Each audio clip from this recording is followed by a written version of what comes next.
Yo, what's happening, guys? Welcome to another edition of Rave Diaries and Tab Block Tales with yours truly, Uncle Doug's, just like it says on the cover of the book. Episode 6, I do believe. Yeah, episode 6. Well done, Doug's. Well remembered.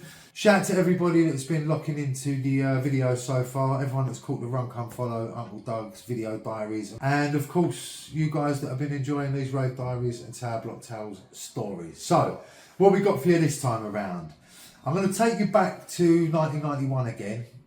It was the year I started raving, as we've already worked out. But this year, the story today, if I could trace back my love of MCs to a point in time, it would be this night here. Yeah. Also, what we're going to talk about briefly is as well newsletters. I mean, on another day, I'm going to touch on rave newsletters, because obviously before the internet, we were literally sent things like this through the post. You would join the rave organisation, and then they would send you letters with information and, you know, offers and merchandise and stuff like that, forthcoming nights and all of that. That was the way we did it before the internet. So we'll do another episode further down the line. I've got loads of these from all different promoters and stuff like that. So we'll have a look through them on another day. But what I wanted to touch on today was an event called Global Dance on the 13th of July 1991, Saturday night. I always thought it was the Ashford Sports Centre, but apparently it's called the Stour Centre in Ashford in Kent. Massive sports hall. I went down there on the train. I was too young. I was 16 in 91, as we know already. I went to this event with two of my friends, and you know, I can't think for the life of me who it was now, which is terrible, man. One of them was a guy called Matt Vickers, but I was with someone else as well. Anyway, so we got a train down there, yeah? 16 years old, got a train down to Ashford, goes to the door, give our ticket in, through the search, book in, didn't even get asked for our ID. I looked about 10. When I was 16, I looked about 10 years old, so it always surprised me when I didn't get asked for ID. We got in there, and my friend who come with me, Matt, he didn't take pills or anything like that at them times. So I remember I was a bit of a lone wolf on that night. He sort of flaked out fairly early. I remember him nodding off, sitting down somewhere out by the lockers or whatever, falling a kip early on in the night. And I remember being on my own for most of the night. Anyway, the two main memories of that night there, Global Dance. Firstly, I remember Colab Boy doing a PA. And if you remember the tune that Colab Boy sang, it was called 7 Ways to Love. It was a bit of a sort of flash in the pan hit. For a minute it seemed like it was massive. It was a very cheesy sort of rave anthem, but it was literally massive for a minute, and then it was almost gone, never to be played again. You don't ever hear it. In old school sets, you don't really hear it ever. So it was really a come and gone kind of tune. But they had a PA of it on this night, and it was, I remember I was pretty buzzing. And I was standing right at the front. I was leaning on the railings watching this PA. And there's a bit in the tune where there's a xylophone a little bit later on in the tune. And I remember I could hear out the speakers the xylophone that I recognised out the tune. But what I could hear coming out of the xylophone, what the guy was actually playing, it was like, you know, when you used to have a guy on the xylophone when you was at school and you was having a little guy in the music class, and then you just ended up banging it. That's what it sounded like if you was close enough to hear what was being played. So that was the first thing I remember. But the second thing I remember about that night, and the most important thing, and it was a moment that, like I say, I can pinpoint why I love MCs so much over rave music. This moment here literally changed my life. Ratpack were on. I've got to big up Litmaster Mark and Evenson Ratpack. Legendary from long before I started raving. Still legends in the game now. That night there, I didn't know who Ratpack were. Right? This is July 1991. I'd probably seen their name on flyers, but I didn't know who they were or what they did, yeah? They came on the stage, and obviously Mark's a sick DJ. He's always been a good DJ. But it was Evenson. When he come out, up until that point, I'd heard MCs like Chalky White, Hardcore General, and no disrespect to him, they're more host type MCs. They're not really lyrical MCs. Chalky, by his own admission, he's not that guy that's going to sing off 16, 32 bars. He's not that guy. He's a kind of party MC. And they were the norm back then, really. But when Evenson come on the mic, on the stage, he started singing stuff like Searching for My Rizla, which before it was a tune, was just a rave lyrics that he would spit over the set. I found this rave thing. I've gone to a rave, fell in love with the music.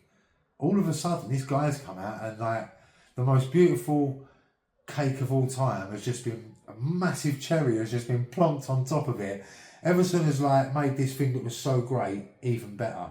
I didn't think it was possible.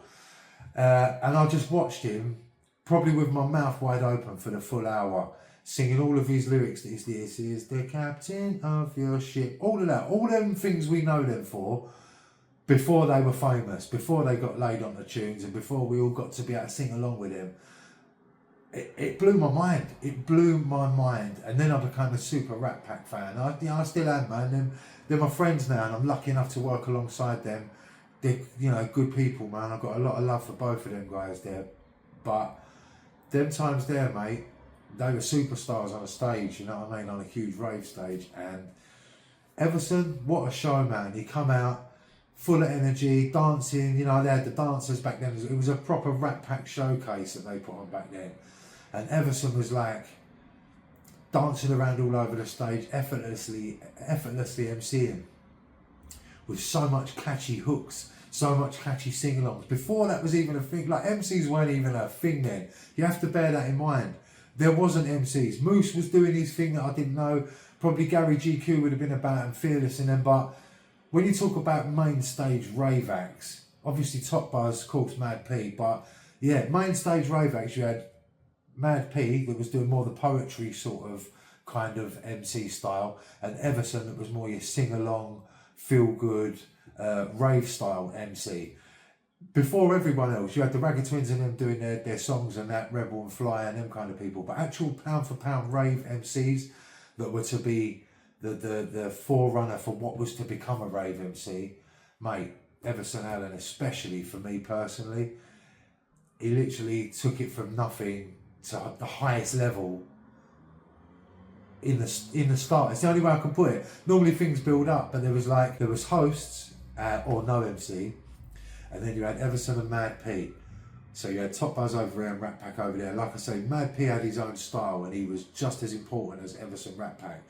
But just for my personal journey and what I saw first and I got caught up with first, Evenson Ratpack, the bar was so high from the very, very start that it snowballed into what we got to know as MC culture. Then the Twins and them kind of men come in, Cool FM, we started to see the passing the mic, and the MC become more predominant in the music, and then jungle music come along, and then garage and grime and everything else that goes with it, which we'll talk about in depth over all of these videos at different points. But for now, I just want to big up the Global Dance guys. They used to run an event called Exposure as well, a club night around that time, I remember. I think it was a weekly, but anyway, big up the Global Dance guys. Again, I don't know who you guys are. Maybe I do, maybe I don't nowadays. But either way, thank you for putting on them events. I've got to big up Ratpack for just being Ratpack and still being Ratpack. And I've got to big up all the ravers and all the crew that would have been there and everyone that was raving in them times there. Because, yeah, these little moments, mate, they change lives. This moment changed my life. You'd all have them moments that change your life. So, yeah, big up to everybody that was involved and is still involved now. Everyone that's watching these videos, you're still involved. You won't be watching them, all right? So peace and love. We'll see you on the next episode. Don't forget, subscribe, like and comment. Share the word. Tell all your mates you used to rave with. We're going back in time and we're getting out all the bits and bobs like these newsletters. I mean, on this one here, this says, I didn't even do this earlier, so just quickly, it says, Dear Simon, we would like to thank you for attending Global Dance Free and making the event such a tremendous success. This Saturday, the 20th of July, Global Dance Team, oh look, there you go, the thing I was just talking about, launch Exposure, an all-night members-only club at the Stour Centre, Ashford, Kent. Every Saturday, 10 till 6, 8 hours of non-stop hardcore, blah, blah, blah, free membership to Exposure. Loft Groover, Steve Bicknell, DJ Ace and DJ Noise. Also, look, a special offer, limited availability, a set of free C90 cassettes, 4.5 hours of the recorded highlights from Global Dance Free. That was the one I was at, so maybe I'll try and track that down. I didn't even know that was out. I bet that's out there in the digital world now. But anyway, yeah, that was Global Dance. We'll see you for episode, whatever it is, I'm getting lost now, but we'll see you for the next episode, yeah? Peace and love, be lucky, guys.